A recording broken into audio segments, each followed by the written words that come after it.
বাবা তার ছেলের উপর ক্ষিপ্ত, অসন্তুষ্ট, এতটা একদম হাতে ছিল বটি বা দা, দিল দৌড়, আজকে তোকে 2 টুকরা করব।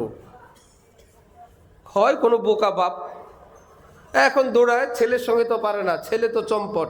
এলাকার ছেলেরা দেখলো হাজী সাহেব মানুষ, মুরব্বী মানুষ, দা হাতি নিয়ে বলছে এই ছেলে আমি রাখবো না, তাকে আজকে 2 টুকরা করেই ছাড়বো। এই বলে তিনি কিছুক্ষণ ধাওয়াও দিছে, ছেলেটাকে ধরতে পারে নাই।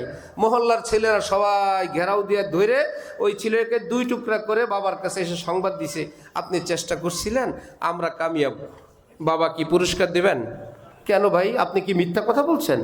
আঙ্কেল আপনি বলছেন না আপনি তাকে 2 টুকরা করবেন, আপনি দা নিয়ে দৌড়াইছেন না, হ্যাঁ, সুতরাং আপনি পারেন নাই, আপনার কাজটা আমরা সহযোগিতা করলাম।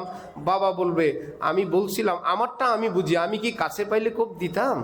আমার যদি এতই থাকতো আমি তো দাটা নিক্ষেপও করতে পারতাম। এটা তো তাকে ভয় দেখানোর জন্য। বাজ আ হর আঁচে হস্তি বাজ আ, গর কাফেরো গব্র বুত পরস্তি বাজ আ, ই দরগায়ে মা দরগায়ে না উম্মিদি নিস সদবার আগার তওবা শিকাস্তি বাজ আ।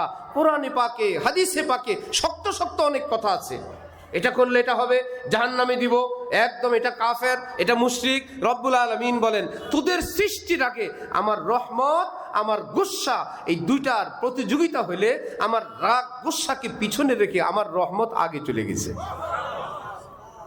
তাহলে শেষ কথা কি রাগের কথা না মায়ার কথা? বাবা যেরকম দৌড়ায় এটা শাসনের জন্য, ভয়ের জন্য, কোপ দেওয়ার জন্য না।